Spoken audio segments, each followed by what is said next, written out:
I've read 25 books since I've last seen you, which is insane, and therefore I thought, let's chat about them.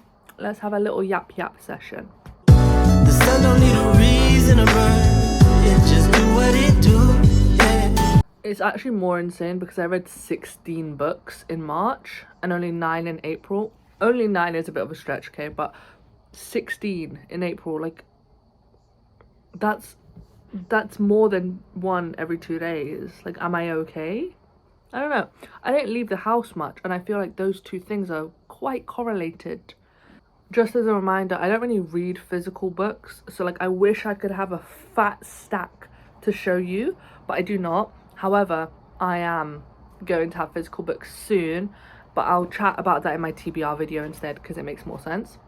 I'm gonna go slightly chronologically. So the first book that I read in March was called Tristano by Carla Riley. I think Carla Riley was one of the first authors. By the way, Carla Riley is like two separate people, which is so sick. But Carla Riley was one of the first ever authors that I like actually got into. So Tristano is the 9th book in this Syndicate series. It follows 4 mafia families basically. So it starts with Italian, then Irish, then Japanese, then Russian. So you're covering all your bases, you know? So I read the first 8 books, loved them, and then actually got like actively into reading, and I just completely missed the release of Tristano. To be honest with you, I thought because they'd done like the 4 and then the 4, they've done 8 books, I thought it was just over, to be honest with you, but no, they're doing it again, and I'm so gassed. So Tristano, first, I see them as like generations, which is kind of stupid because they're all the same age, but like the first generation, then second generation, and now we just started the third generation, and Tristano is the first guy, which means he's Italian.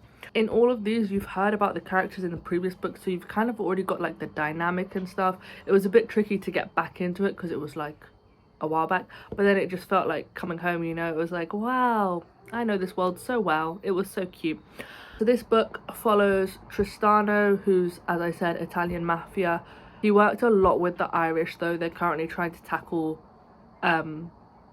this trafficking ring that's going on, and Tristano was like heavily involved with that. In the past, he had run into this girl called Serena, and they have had like this ongoing communication, but then Serena is currently an undercover cop.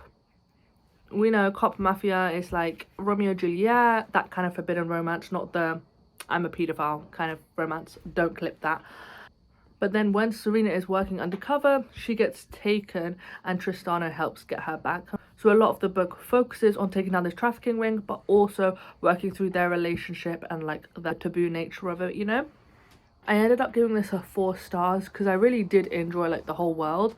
I don't know, I didn't feel like we learned enough about Tristano. Like Tristano and Serena together were super duper cute, but it wasn't giving me like, I really don't know where it is, but 4 stars felt fair, you know? The next 5 books that I read were the Natural series by Jennifer Lynn Barnes. If you haven't heard about Jennifer Lynn Barnes, I don't know where you have been, because she wrote The Naturals, Inheritance Games, and probably a bunch of other books that are super popular. I've wanted to read both of those series for a while, and then I saw another clip about it and I was like, why have I not read this? So the way that everyone markets The Naturals is that it's Criminal Minds meets YA. Mystery, thriller, criminal profiling, like this all seems so interesting. So I dived headfirst into it. So the whole series focuses mainly on this girl Cassie. I think she's like 17 or something. She is recruited by the FBI to like help with cold cases because she's meant to have one of these natural talents.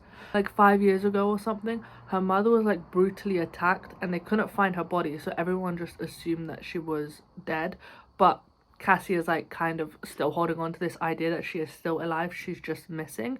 While she was growing up, her mum taught her like lots of like body language, how to interpret people kind of thing, so she's really good at just profiling people basically. And so she's recruited by the FBI to help with cold cases, and so are a bunch of other children, and they're all part of this. They all have different inclinations. Dean is also a criminal profiler like her, and then Michael is like really good at reading emotions. Sloane is really good at numbers, which is kind of like different to everyone else's skill, but whatever.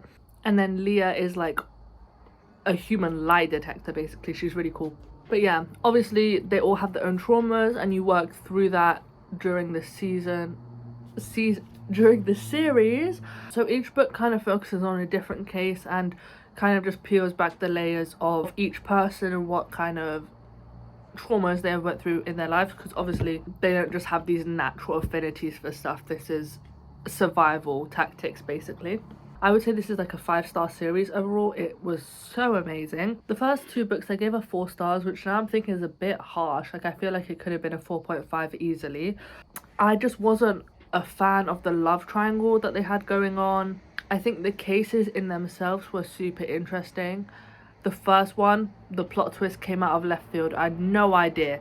The second one, it was a bit more obvious to me.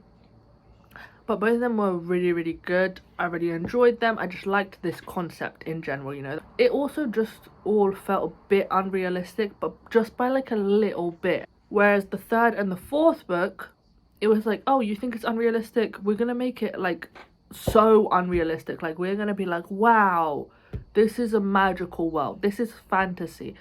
And so I really enjoyed the third and fourth book more. There was like a greater separation between like the world we're living in right now and that world, you know?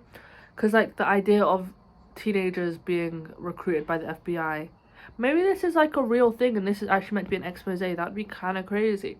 But yeah, I think just the insanity of the third and fourth books just really, it made me enjoy them more, and therefore I gave them 5 stars.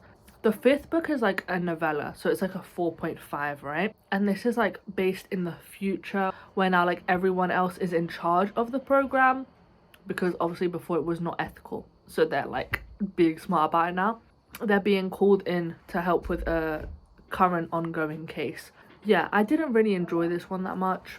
I ended up giving it a 3 stars. I think everything was just so obvious. Like, all the plot twists, they didn't feel like plot twists, like they were written out, you know, like it was so bait to me. And I don't know if I was very like attached to the characters throughout the whole thing. So like seeing them in the future was not like, wow, I love these characters, I'm so excited to see how they progress. It was just like, yay, another case, but it was not as intriguing of a case for me. I'm not sure why that is, but yeah. Overall, 5-star series, really enjoyed the concept, and I'm definitely going to be reading Inheritance Games as well.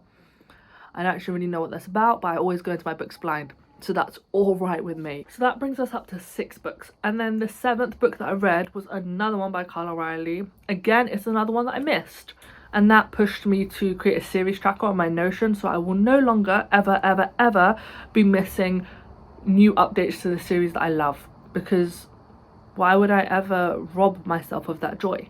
So this is the 2nd book in the Lotus MC series, so it's like motorbike gang, you know. It's called Wrath. It follows Wrath. Wow, who would have thought it? Wrath and Tara. Yeah, in the previous book, Tara was what they call sweet butt. I didn't realise that was an actual thing. I thought that was a made up word, but it's literally a real thing. And something bad happens in the 1st book, which means that in this book, Wrath puts her under his protection. Usually the only way that someone is under one of the motorbike gang's protection is if they're married and she becomes an old lady. There's never been a sweet butt who then becomes an old lady. Like, those are 2 separate things, and there's like rivalry between the 2. So we just see their development. Wrath is very much hates everyone, violent. He's like the right hand and he like butchers everyone, you know. I ended up giving this a 3.5, I think. It was a very nice book, but the miscommunication in this was just so frustrating to me. It's very understandable, but it irks me regardless. And I loved both Wrath and Tara separately, and their relationship made sense. It was just like nothing wow, you know. But again, I love Carla Riley's writing. It's so easy to read. Again, my ratings don't mean anything. I'm just gonna sit in my little corner and speak my words, but you don't have to listen to them or believe them. That's all right with me. We're now on to number 8, I believe, and that is Powerless by Lauren Roberts. Why have I not read this before?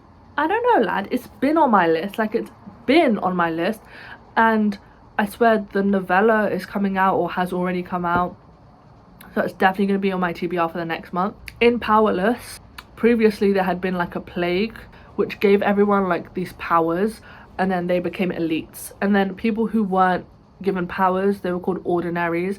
And the king basically made an announcement being like, look at all these elites getting sick, right? Maybe because it's a plague. Anyways, look at all these elites getting sick. It's because the ordinaries are draining their powers, they're killing them. All of you ordinaries, you have to leave this country. Leave, go through the desert, aka ethnic cleansing. And if you guys are still here, we have free reign to kill you. So guys, leave. And that's what's happened in the past. And now we're following Payden, who is an ordinary. And as she is an ordinary, she has to pretend to have a power. So her father taught her to pretend to be a psychic. So she does like body language kind of thing. Reading this like right after the naturals was so cool, because like criminal profiling for both of them was like kind of similar, you know? But yeah. So she's pretending to be a psychic, and she's living on the streets with her best friend, and she stumbles upon the king's son, so one of the princes, being attacked, and she saves him. This prince is the enforcer, so he's the guy who's killing all of the ordinaries, like that's his literal job. His brother, the older prince, is the heir to the throne, so he's going to become the king. And then this is the part that I'm just like, where did that come from? Apparently there's trials, like Hunger Game trials, you know. Apparently there's trials, and so the people like elect them to go. And so Payden, because she saved the prince, is like elected to go into these trials. And then there's like a romance between Payden and Kai, the enforcer, and it just goes through that process. I really loved this, like honestly, like it was just very addictive. It was just very interesting. I liked the dynamic between Payden and Kai. I think I just liked Kai. I think that was it. It was so nice. It was just a nice book, you know. I gave it a 5 stars. The only thing that I have about it is that the trials, like, it just really felt like it came out of nowhere, and it was very much, I heard about this in Hunger Games, so I liked the idea, so I'm going to put it in my book, which is valid, to be honest. But I've never read Hunger Games, so this was like, Musky, you need to read Hunger Games. If you like the trials part of it, you need to read Hunger Games. That's what Mariam told me. So now I'm going to read Hunger Games. That sounded like that clip from Mean Girls. I saw Katie Heron wearing army pants and flip-flops, so I bought army pants and flip-flops. That was funny. We're now on book 9, which is the first ever thriller I have ever read, which is like so exciting.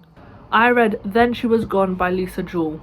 I've heard so much about Lisa Jewell and her writing, and everyone is like praising it and being like, this is the best thriller ever. Like, it's such a good starter thriller. That's what I heard, at least. I didn't expect it to be based in London, and that really freaked me out. If you've ever watched Criminal United Kingdom, one of the best shows ever on Netflix, like literally ever. It's so good, right? But the episode with David Tennant in it was based in West London. Not a fan, because every time I walked past one of the places that they mentioned, oh, I was brought back there as if I lived the case, and it was just too much for me. Luckily this was North London and I don't step foot there, so I was like, this is safe. In this book we're following the case of Ellie. So when she was 15, like literally a week before her GCSEs or something, she goes missing. And now it's 10 years later and we're following Laurel, her mum. By the way, the whole time whenever it said Laurel, I was thinking Laurel, and then Yanni. I never heard Yanni in that whole thing. If you ever heard Yanni, you're tricking yourself. It's like, who saw blue and black? It was only white and gold. You guys are a bunch of liars. I'm being gaslit.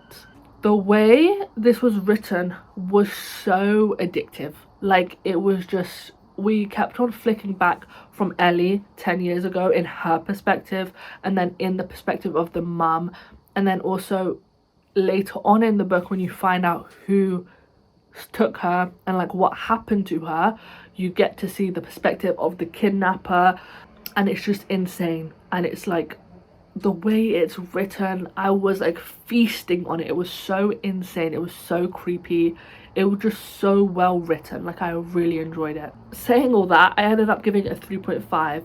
The reason for that is as soon as I read the first chapter, I had already figured out what was gonna happen. Like, every single little bit. There was no plot twist. and that really annoyed me. Like, there was one plot point which I feel like they just made it so evident that you wanted to go, well, they think that, so that can't be the case, but it was the case, so why are you making it evident then? That was just a bit frustrating, to be honest.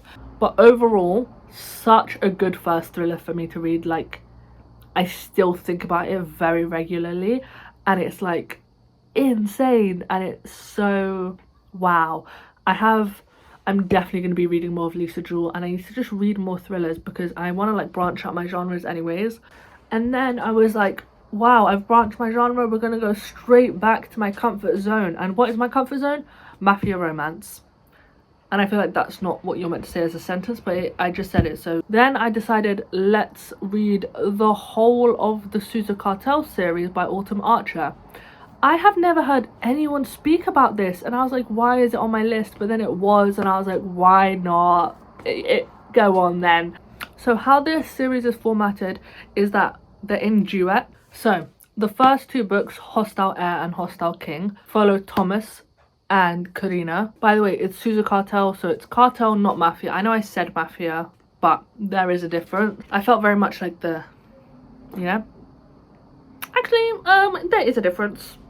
But yeah, so Thomas is like the heir to the cartel. It's like Colombian cartel. Kristina is like this random ass girl, and she just gets kidnapped and brought to Thomas and his dad as like an offering. And she's like, huh? I'm not meant to be here. And they're like, bro, you're an insider. Like, you're trying to kill us. And then she's like, no, I'm not. And then she's basically like imprisoned by the dad. Yeah, so it's kind of like forbidden romance, but also like captive romance, which is like two words that should never have been put together. It's not usually my favourite. I don't really like when the women don't have a choice. I know, what a strange concept. It's insane. So in the first book, he's just like the heir to the cartel, and then in the second one, he is the leader of the cartel because his dad dies. I feel like these were both just like regular mafia books. The only thing that was like interesting about them was that Thomas has like this glitch, is what they call it. Whenever he gets blood on him, he like whoosh, freaks out, you know? And Karina's like the only one who can like actually calm him down. So that was quite cute, I'm not gonna lie to ya. But still, this whole no freedoms, no rights, no opportunities, no choices, wasn't a fan. Sue me! The first one I gave a 3.5, and then the second one I gave a 4, just because like the second one you got to hear more about Kristina and she like was actually a human being, whereas the first one she just wasn't. So that was nice. Also, in between those two books, I read another book, so I'm just going to quickly mention that. I was putting an all-nighter at like 6 AM. I left the house, went to the park and just sat and read poetry. So I read Night Sky with Exit Wounds by Ocean Vuong. This was so beautiful. Like, so firstly, I love this colour blue so much.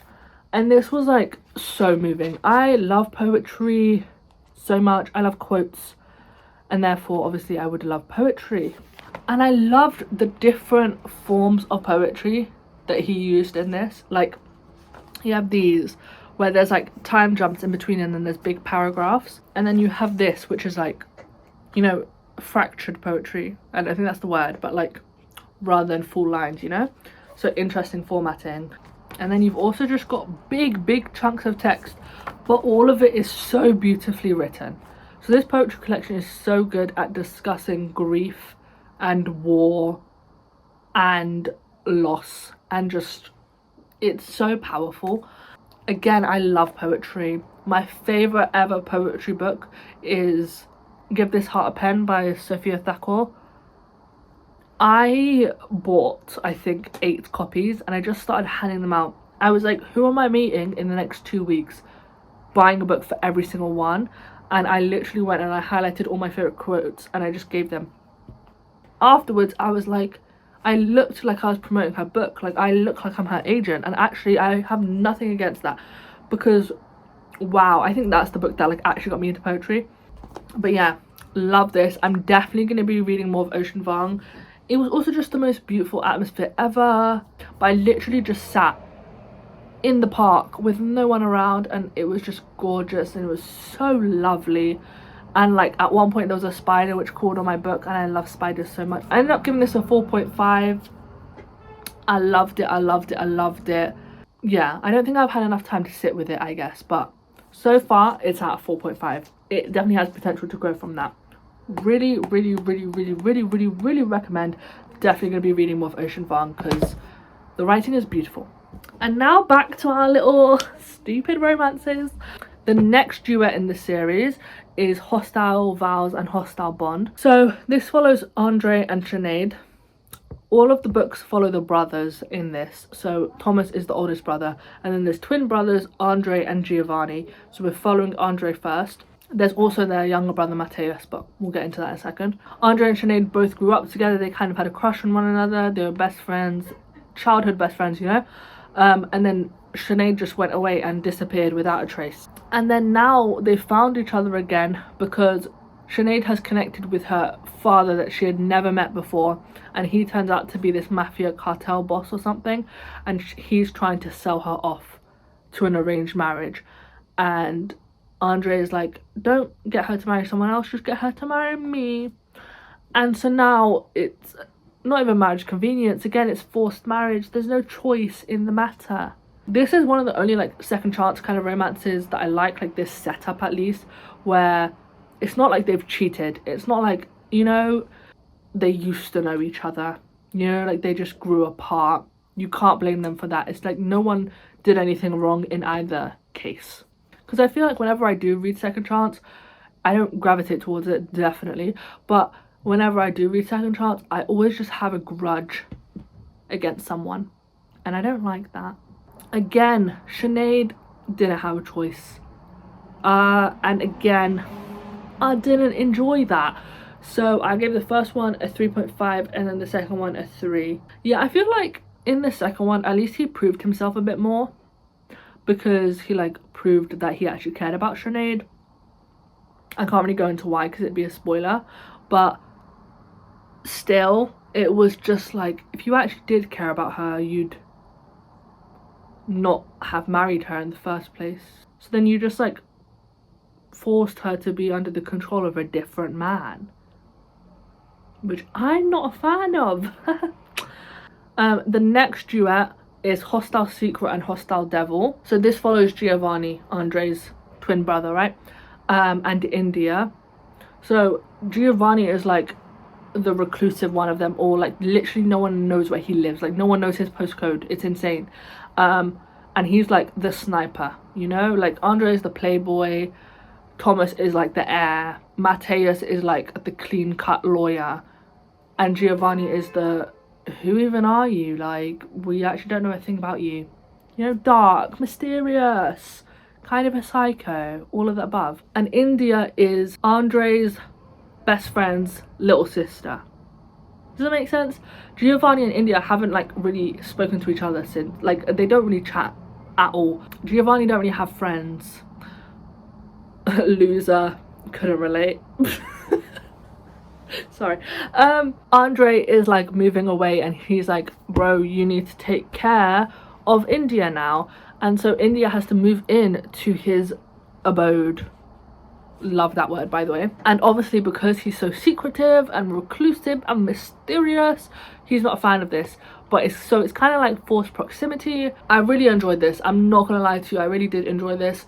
The big thing I had an issue with was the age gap was very icky very quickly, actually, because when the book starts, she's like 17 and she's got like 2 weeks or something until she turns 18, and then she turns 18 whilst living in Giovanni's house, and he finds out, and he's like, you're 18? Okay, all rules out the window. I don't remember, there's a word for that. I know there's a word for that. It might be paedophile. Yeah, not the biggest fan of that at all. I did enjoy this. It was, especially because there's a massive plot twist which explains why Giovanni is so reclusive. I loved that. I ate that up.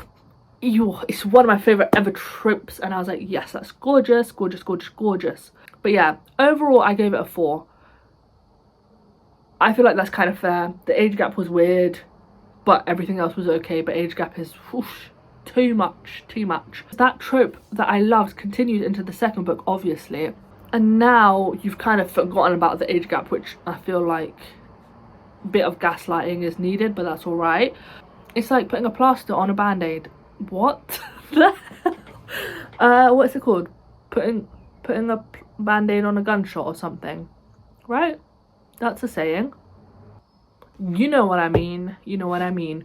However, they tried to do this whole third act conflict, which was so stupid. Like, it just meant that Giovanni and India could not speak to one another, and that just infuriated me because it was so stupid, the explanation for it. And the only reason for that creation was for the setup of the next book, for Mateus's book.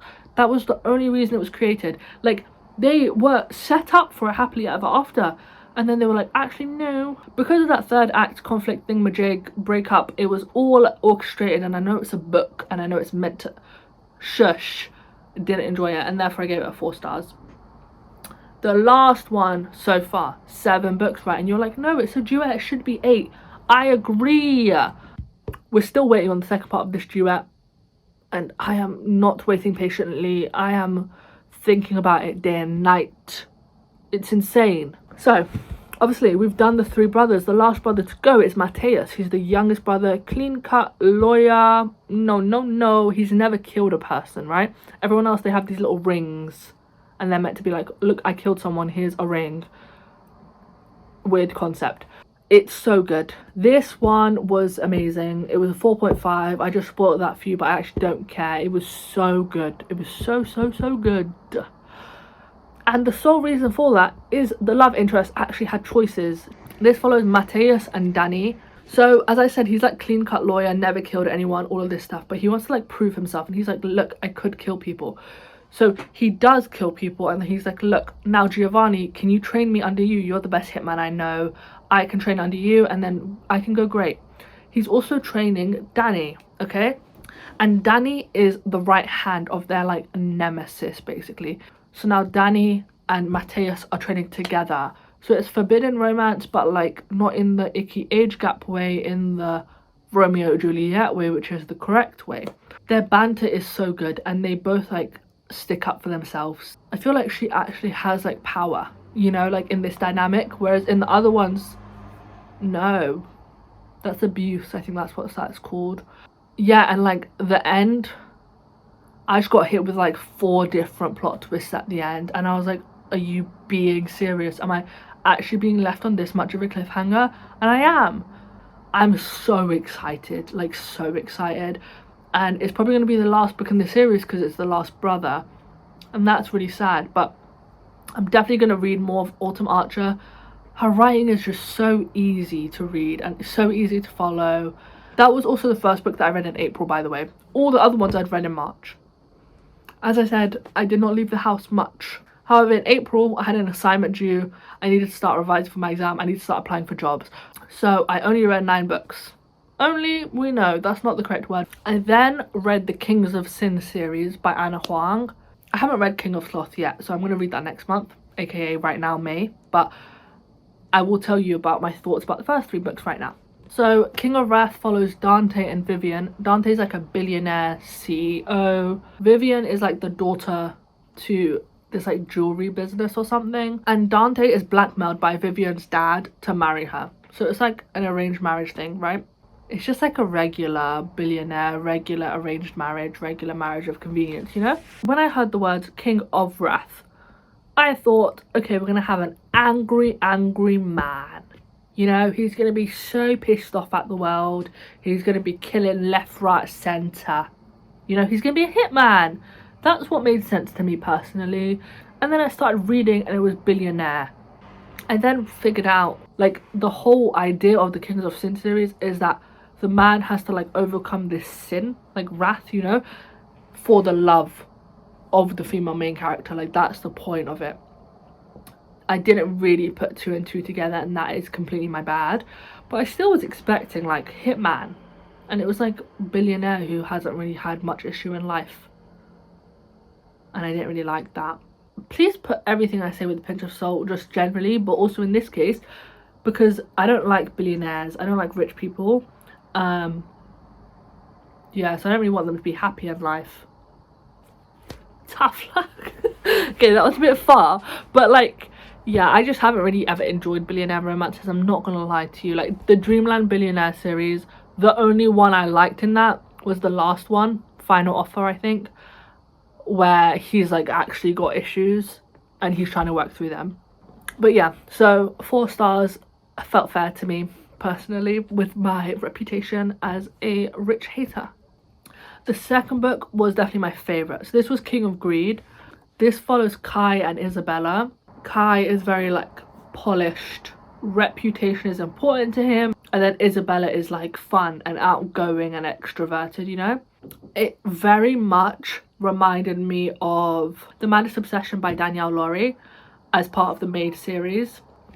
I loved that book with everything inside me. King of Pride was great. It was just great. I just loved seeing Kai and Isabella's relationship. Like, the way they supported each other with like their passions, their interests. It was just so beautiful to see. The third act conflict was the stupidest thing ever. Literally could not understand that in the slightest. And then everything was tied up in a little perfect bow at the end, and I was like, this is so gorgeous, and I love these two together. I have heard so many oh, I gave it a 5 stars, I didn't say that. I heard so many people say that they hated Kai. I did not understand why everyone hated it so much. I actually really enjoyed it. Like, why? Let's I'm gonna read some of the reviews and figure out why people didn't like it, and then I'll come back with rebuttals, because I'm not standing for this slander, I'm not gonna lie to you. I'm literally clicking on the 1-star reviews. Someone said this book was quite heavy on serving nothing, and it did. Still think I'm boring? Yes, I do. I could read this book with my eyes closed and it would still be the most boring, mediocre and underwhelming book I've ever read. So everyone thinks he's boring. Okay. He is strange. We have to give it, like, he literally translates books to Latin for fun. But I love Latin. I got an 8 in Latin in my GCSEs. Let's not hate on Latin, okay? Yeah, caecilius est in horto, for real. Do you know what I mean? I'm not standing for the slander, and I will back Kai and Isabella. None of these criticisms have been accepted by the highest of the powers. I'm joking if that wasn't evident, by the way. Everyone's entitled to their own opinion, and my opinion is probably wrong, but that's alright, because I'm enjoying it. The last book of the Kings of Sin series that I've read so far, I'm trying to read King of Sloth. Don't worry, it will be done. King of Greed follows Dom and Ale. Basically, in the prior 2 books, you hear about their relationship. They're already married, right? But it's like they don't like each other. Like, they don't speak to one another. And I'm like, why is this book about them then? In my head, what was going to happen was they're going to break up and they're going to find separate loves, and it's going to be so cute, and then they're going to rekindle, and then everything's going to be fine, and they're going to be like, we should have just been friends. That's what I thought was going to happen. No. What happens instead is Ale is like, bro, you missed our 10-year anniversary. I do not like this. You don't treat me well enough. You don't value me as a human being, let alone a partner. We're done. I want a divorce. And then Dom is like, lady, where did that come from? And then Ale is like, it's been 10 years. That's where it came from. And then Dom is like, oh, I guess I have to grovel for you now and try and get you back in my life. Mission not accomplished. Because at the end of the book, obviously they get back together. And I'm like, why are you guys even together? You guys don't like each other. They were like high school sweethearts. You're flipping back to that. And I'm like, that's so gorgeous. Like, wow, what a gorgeous relationship to have. They love each other. This is so cute and so innocent and lovely and lovely and lovely. And then you go into the present and Dominic is like not paying her an ounce of attention. And I'm like, is that the same man? Okay. And I'm like, okay, queen, know your worth, you know? And she did for about 5 seconds. And it felt like the whole time they were just like hanging on to this past. And it's not the reality. And at the end I was like, he hasn't groveled as much as I thought he was going to grovel. Like, this was not, I'm not convinced of this relationship. I gave it a 4 stars, I think, at the end, just because the flashbacks really like tied it together for me. The rest of the book, I was like, what is our aim? Are we actually meant to be supporting them in this? Because this is kind of weird. So that brought us up to 20 books. And now the 21st book that I read was Just for the Summer by Abby Jimenez. I don't know why I haven't read Abby Jimenez before. Like, after reading this book, I put all of her ever books she's ever written in life in my TBR, because it's kind of insane that I haven't read them before. This was one of the most easy 5 stars I've ever given. So this follows Justin and Emma. So Justin basically puts out this Reddit post, and basically he's explaining how he has this curse. So like for the past 3 years or something, every time he's dated a girl, the next person that they date is their soulmate. Emma's friend sees this and is like, oh my god, Emma, you have this same curse. And then so she's like, I need to message this guy. So then they both agree that like if they date, the next person that they date after they both break up will separately be each other's soulmates, and then the curse will be lifted and happily ever after. That's the plan. Wow, it was a whirlwind, to say the least. Emma's relationship with her mum is super duper complicated, like super duper complicated. She is a travel nurse and she is like the pinnacle of avoidant attachment. Justin is about to take custody of all of his siblings, and now he has to deal with that, and it's just like, there's a lot going on, and I really wasn't expecting that when it opened with a Reddit post. I was like, this is so cute. No, it's heartbreaking, I'm not gonna lie. I'm gonna read you this one quote, and it's stuck with me for so long now. The context of this, by the way, is that Justin's dad was killed in a car accident. Emma's whole thing is that whenever she has the choice between empathy and anger, she always chooses empathy. Often when she did that, I found myself getting frustrated. It felt very dismissive, to be honest with you. But so she says, you know how when something bad happens to someone you love and you wish you could take it from them instead? Yeah. What if the universe listened? What if you or your mum or the kids were supposed to die in a car crash and your dad said, take me instead? And the universe did. And nobody remembers the way it was supposed to be, because that's the deal. You never get to know that he's a hero. The fates are reversed and the tribute takes the thing he asked for to save someone he loves. And I went, wow, wow, wow. Yeah, that literally like genuinely nearly made me cry, and that was within the first 100 pages. I also want to read you other stuff. The words that Justin said, I don't know what, he put something in there, there's probably crack cocaine, and I'm addicted, so I'm not complaining. But he said, sometimes I feel like the seasons could come and go and come and go. 100 years could pass, 1,000. The ground could collapse under us. This house could crumble and go back to the earth, and we would still be standing here frozen in time, because every second I'm with you is eternal. I've never felt anything like it. And this one is the best one. This was like basically at the end of the book, right? But wow, this is like the most gorgeous thing I've ever read. This is the kind of love that forever is made of. Because if it's this good when life is draining and mundane and hard, think of how wonderful it will be when the love songs are playing and the moon is out. Guys, it's too good. It's too good. I'm in love with love, and I'm in love with their love. It's gorgeous. Literally the one thing, right? I said that she like comes off a bit dismissive at times. The only other thing that I just found myself frustrated at, which is often the case, is whenever they have a teenage girl and she shows emotions, why is that portrayed as like the worst thing in the world and she is like actually a demon? Like, can we just let teenage girls have emotions in peace? Is that not allowed? All in all, don't know if it was bait enough. I love Just for the Summer. It's going to be a book I think about constantly for the rest of my life. Easily top tier. It's just so beautiful. It just really is. We're now on to number 22, The Neighbour Favour by Kristina Forrest. I think this also was a new release. April was the month of new releases. The format of this book was so good. It started off with Lily and her email correspondence with her favourite ever author, right? So basically, She's loved this author ever since he published this one fantasy book. It's the only book he's ever published. No one has ever heard of this book. Like, and she's like, I'm obsessed with this book. This is what has encouraged me to become an editor, so that I can edit more books which bring diverse fantasy into the world for children specifically. So she's trying to become a children's editor, and then they email for a year, right? And you're just seeing the emails, and they share so much information with each other, right? Like, they know each other at that point, and they agreed to have like a virtual meetup, like a Zoom date basically, right?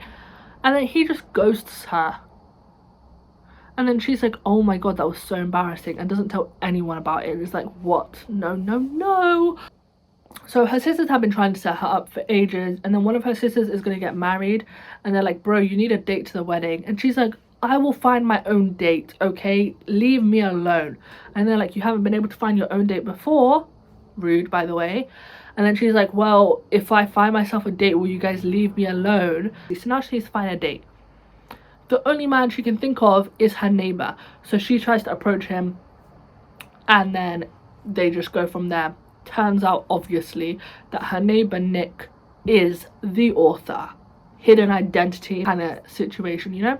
This was quite cute, I'm not gonna lie to you. Another like contemporary romance. I love reading mixed media in books. I don't know what it is. I love seeing emails, I love seeing text messages. I really don't know what it is. I just love it a lot. I don't know, I just felt like the whole him ghosting her was so stupid, and like when it was explained, I was like, still doesn't make sense to me personally. But when they were together, it was good, you know? But like the last like 25% of the book, it was just rushed. I'm not gonna lie to you. Like, I was very, like, there was third act conflict and then resolution like within 10 pages of another. Well, that's what it felt like. I liked it overall, you know? And I just liked the concept. I haven't read that much hidden identity stuff. Yeah, I just think it was a bit rushed at the end. I don't know what it was. And then maybe the rest of it was just too dragged out. I think the pacing was just wrong for me. But I ended up giving it a 4.5 because I did enjoy it overall. Number 23 in my list is Only When It's Us by Chloe Lees. This was recommended by Her Majesty Ayan. It follows Ryder and Willa. This is like college, university, like they're 21. So Willa's like an up-and-coming football superstar basically. Like, she is the football girl, as she should be. And because she's like a student athlete, she needs help with like catching up with work. And the teacher is like, bro, ask Ryder, he has all the notes. And she's like, why does he get all the notes and I don't get the notes? So she tries to speak to him, and she's like, oh my god, he's just ignoring me. What an absolute snake. I hate him. Enemies to lovers, you know? Turns out he's just deaf, and she was being stupid. They basically just become friends, and then they become lovers, and then blah blah blah. Yeah, honestly, it was really cute. I'm not gonna lie to you, it was super duper cute. I love football as well, so that was a gorgeous little sprinkling that we had on there. So easy to read. I ended up giving it a 4. I really liked their dynamic with one another. They really understood each other. It was really cute. The only gripe that I had with it, I think, is that Willa just seemed a bit immature. I didn't realize she was 21. Like, genuinely the whole time I thought they were both like 16, 17. Like, that made sense to me, but they were 21 the whole time, and I was like, huh? When did that happen? Like, what? But yeah, apart from that, really enjoyed it. It was so cute, it was so wholesome. I do definitely recommend. By the way, one of the funniest thing ever, right? They're football players, right? She's a football player. Her best friend is also a football player. Guess what her name is? Rooney, and she's a football player. Yeah, I kind of want to read Rooney's book solely to find out if she was actually named after Wayne Rooney. Then I didn't finish this book, so it's not part of my 25, but I'm currently reading The Poppy War by R.F. Kuang. I'm reading this with Hamida and Angela. We're doing like a very like slow-paced, calm, chill, no expectations kind of book club, you know? It's so good so far. I've literally read 84 pages. I just finished chapter 4. We're reading like 4 chapters every 2 weeks, I think it is. I'm obsessed. It's so good so far. I've been wanting to read The Poppy War and all of R.F. Kuang's work for so long. If I could, I'd read it all in one sitting. That is how good it is. And there's 2 other books afterwards. Would you believe it? I'm excited. I haven't added up my list because I haven't finished it yet. When I do finish it, it'll be part of that month's wrap up. But for now, I'm currently in the middle of reading and I'm loving it. I'm also still technically in the middle of reading What If Latin America Ruled the World. However, again, I haven't really left the house, which means I haven't really read a physical book. I only ever read physical books when I leave the house. I think I've read maybe like 30 pages this whole month of this, which is embarrassing. I've read this much. I haven't read this much, I've read this much. 100 pages in. That's insane. It's so good, but it's so dense, and that's what I'm having issue with, I think. Back to what I actually completed. The penultimate book that I read in April was Declan by Carla Riley. Carla Riley, we've heard that name twice already, yes. Declan is the 10th book in the Syndicate series. This got released on the 25th of April, and I was ready for it. Don't worry, I've got my series tracker, I've said it before, and I'll say it again. Declan was tasked with keeping an eye on Nikita. Nikita is the daughter of this Russian guy that they don't really trust. And so he was like, okay, perfect, cool. And then he moved her in to like the flat next to his. So they're like neighbours now, right?